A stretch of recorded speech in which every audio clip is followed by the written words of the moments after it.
네, 안녕하세요. 함께 성장하는 일상 랑랑부동산 플러스입니다. 자, 오늘은 대구 부동산 아파트의 흐름을 한번 살펴볼까 합니다. 사실 대외적 요건이 동일한 곳도 있고 또 각 지역마다 개별적인 요인들도 분명히 있는데, 사실 우리가 가장 중요한 지표로 바라보는 서울과는 또 다른 행보를 보여주고 있기 때문에 왜 대구시장이 현재 이런 상황인 거고 앞으로 어떻게 흘러갈 것인가, 여기에 좀 초점을 맞춰야 될 게 아닐까 싶습니다. 자, 그래서 오늘은 데이터를 먼저 한번 보려고 하는데, 현재 거래량 흐름이 어떻게 흘러가고 있느냐. 자, 먼저 서울의 매매 거래 현황이거든요. 24년 7월에 가장 피크를 맞이하고 나서 이제 대출 막 쪼이게 되었습니다. 7월 달에는 한 9,500건 정도가 거래가 되었는데, 지금 9월 달에는 한 5,000건 정도 수준으로 떨어지게 되었습니다. 그래서 이거를 비율로 한번 나타내 보면 한 50% 정도의 하락을 보여주고 있다, 이렇게 해석을 해볼 수 있겠고요. 이제 대구 지역의 그래프로 바꾸었을 때 7월달에 역시 같은 피크를 찍었고 9월달 들어서 점점 안 좋아지는 흐름을 보여주고 있습니다. 그런데 딱 보시기에도 이 그래프가 좀 완만하다라는 것을 느낄 텐데, 7월에 2,387건이 거래되었고 9월달에는 2,018건이 거래가 되었습니다. 그래서 이걸 또 비율로 해보면 한 15% 정도의 거래량 하락이 있었다라고 이야기를 해볼 거니까, 50% 대 15%라고 하는 것은 같은 하락이지만 느낌이 완전 다르다라고 이야기를 해볼 수 있겠습니다. 자, 그래서 우리 대구시장은 생각보다 이 대출 규제를 좀 적게 받고 있다. 최근에 기사가 나왔었던 서울 수도권에만 대출 규제를 좀 적용할 것이고 나머지 지역에는 적용하지 않겠다라는 이야기를 했었거든요. 그래서 이런 차이가 좀 두드러지는 것이냐라는 생각을 좀 해볼 수 있게 될 것 같고요. 우리 주변에 있는 부산을 통해서도 한번 유출을 해볼 수가 있겠죠. 자, 그래서 이 거래량 흐름을 보면 역시 낮아지는 흐름을 보여주고 있고요. 7월 달에 3,100건이던 거래량이 지금 2,280건으로 줄었습니다. 역시 이거를 또 비율로 나타내면 한 30% 정도의 하락이 되니까, 서울은 50% 정도, 부산은 30% 정도, 그리고 우리 대구는 15% 정도, 이건 조금 유의미한 차이들이 드러나고 있는 걸 봐서는 단순 대출의 양이 줄어들었다 이렇게 해석하기에는 조금 무리가 있어 보이고요. 부산과의 차이가 이렇게 또 두드러지는 것은 결국 우리가 더 나아갔을 때 지금 가격대들이 그래도 좀 무난하다라고 얘기를 하는 것 같습니다. 특히나 이 세 군데 지역 중에서도 대구는 압도적으로 전국에서 미분양도 많았었고, 특히 입주하는 물량들, 공급이 아주 많았다라고 이야기를 하거든요.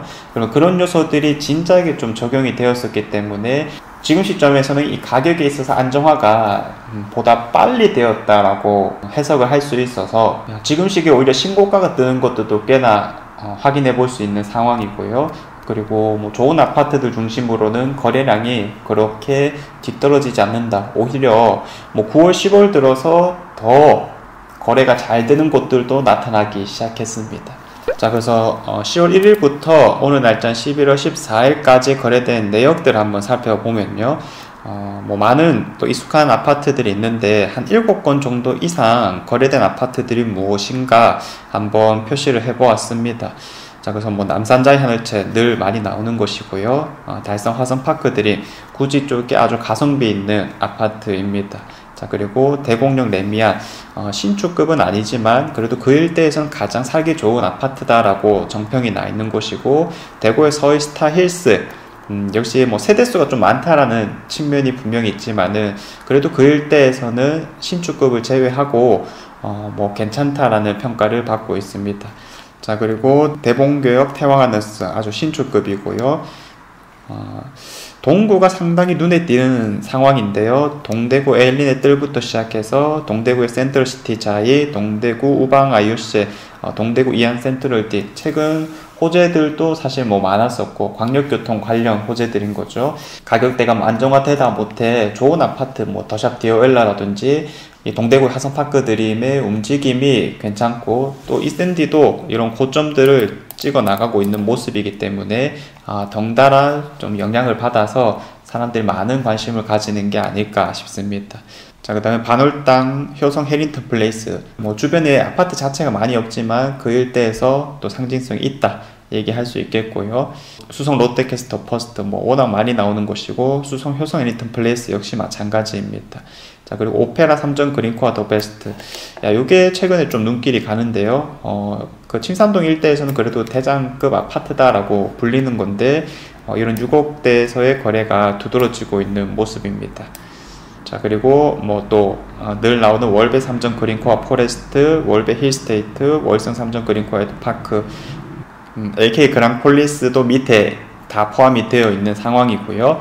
자, 그 다음에 이안동대구, 아까 동대구역 일대이고, 또 이제 테크노에서 제일풍경채 센트럴, 역시 선호되는 곳입니다.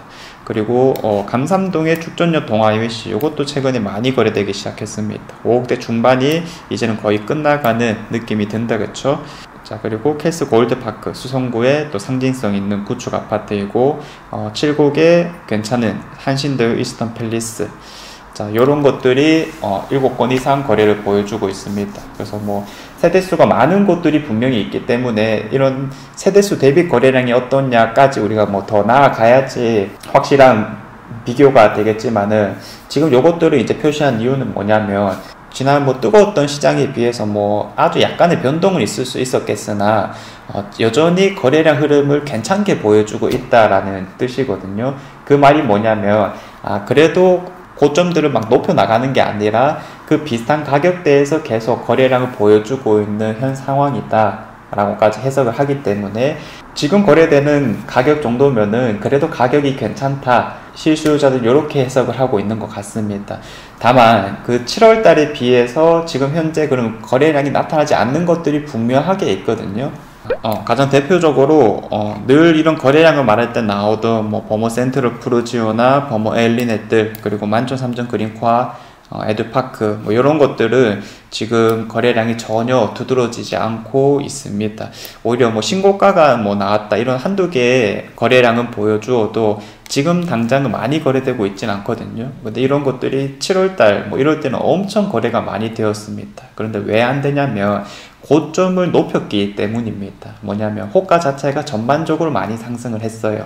그때 거래했던 가격 대비해서 이 최저점들이 뭐 최소 억 단위로 좀 올라간 경향이 있다 보니까 높아진 가격에 대한 이제 피로감 혹은 이제 선호를 덜 하게 되는 현상들이 나타나고 있는 것입니다. 그래서 7월 달에는 다 같이 거래가 잘 되었는데, 지금 거래가 되는 것과 안 되는 것들을 비교해 보면은 결국 우리가 가격으로 좀 해석을 해야 되는 상황인 거고, 어찌되었든 좋은 입지들이 먼저 가격을 좀 상승한 상황에서 바로 옆에 있는 혹은 뒤따라갈 수 있는 또 충분히 좋은 입지들이 거래가 잘 나타남으로써 우리 대구는 이번 하반기에도 거래량 수준이 나쁘지 않다. 원래 전통적으로 연말이 되면 조금씩 떨어지는 것을 한번 생각해 보면은 정말 괜찮은 수준이다까지도 좀 해석할 수 있는 여지가 있을 것 같습니다. 그래서 지금 당장 좀 눈길이 많이 가는 지역이라면, 비수성구라고 했을 때는 이 동대구의 일대가 거래량이 어마어마하다라고 볼 수 있겠고, 또 이제 수성구라고 하면은 이제 황금동 일대가 좀 거래량이 잘 나타나고 있습니다. 그래서 실수요자분들이 이런 곳들을 중심으로 특히나 신축들 위주로 한번 살펴보시기를 권해 드릴 수 있을 거고요. 지금부터 조심해야 되는 것은 어떤 거냐, 가격이 올라간 곳들은 앞으로는 조금 피해야 되지 않을까 싶습니다. 왜냐하면 아직까지도 안 올라간 곳들이 괜찮은 곳이 많기 때문에 충분히 좋은 입지에서 신축급들을 예전에 봐왔던 가격과 비슷하게 살 수 있는 상황이라면 그런 것들을 좀 우선하시고요. 지금 막 사람들이 많이 산다, 그래서 내가 쫓기듯이 추격 매수라고 보통 얘기를 하죠. 높은 가격대를 사는 경우는 지금은 조금 피해야 되지 않을까, 왜 그런 사례들이 지금 많이 나오고 있습니다. 그래서 불안함, 조급함 이런 것들은 조금 지양하시고, 내가 뭐 내 동네에만 시야를 갖출 것이 아니라 좀 넓은 시야로 이 전체적으로 한번 살펴보시면은 충분히 좋은 것들을 얻어낼 수 있지 않을까 싶습니다. 자, 그래서 대구 시장은 분명 다른 시장과는 다르게 움직여 나가고 있고, 현재에도 충분히 기회가 있다라고 말씀을 드립니다. 그래서 그런 기회를 또 잘 포착하는 것이 우리가 공부를 해 나가는 이유가 될 건데, 그런 측면에서 계속 브리핑을 좀 해드리도록 하겠습니다. 여러분은 대구 부동산 시장의 흐름을 어떻게 보고 계신가요? 또 이런 뭐 얘기 중에 궁금한 것들이 있다면 댓글 남겨주시길 바라겠습니다. 그걸 토대로 또 영상을 한번 제작해 보도록 하겠습니다. 자, 이상 제가 준비한 내용은 여기까지이고요. 내일도 좋은 내용으로 찾아오도록 하겠습니다. 감사합니다.